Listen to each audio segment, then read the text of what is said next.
neovplyvňovali sme blahobytom.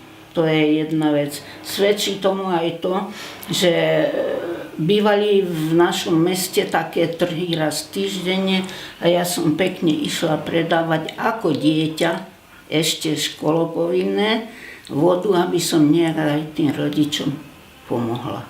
Napriek tomu, že teda ja som mala vždy záujem pomôcť tým svojim rodičom, lebo som videla, že proste aj jednak dobre padne tomu rodiču, keď také ešte malé decko pomôže, aj buduje sa tam určitý taký vzťah, jednak sociálny, že to nie je založený na materiálnych základoch, že ja som sa nikdy nenaučila mať veľké nároky.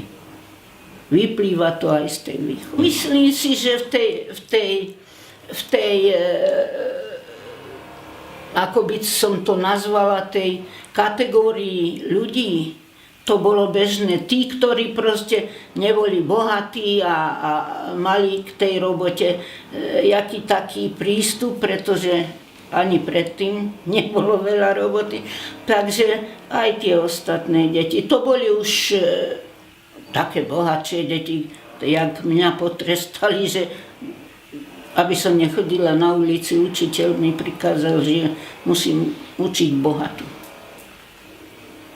Takže boli aj tie iný postoj mali tie deti k tým rodičom. Si myslím, že tým, že ten rodič povie, doprajem svojmu dieťaťu to, čo som si ja nemohla ako decko dovoliť, že to celkom dobre nie je.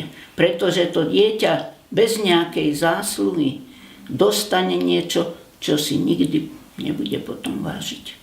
Preto ja si každú vecičku vážim, ktorú mám. Ja som vždy mala tak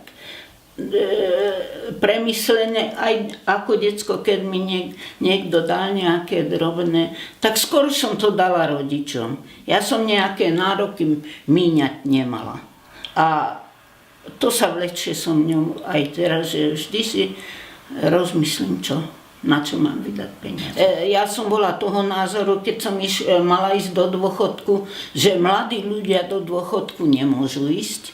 Teda je na čase, keď mám dôchodkový vek, uvoľniť miesto tým mladým.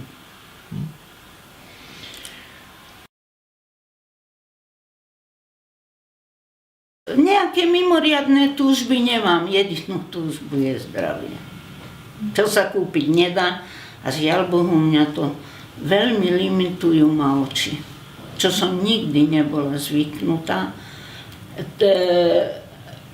Som schopná proste dávať veci dohromady, som schopná rozmýšľať, som schopná vytvoriť, ale nie som schopná dobre vidieť.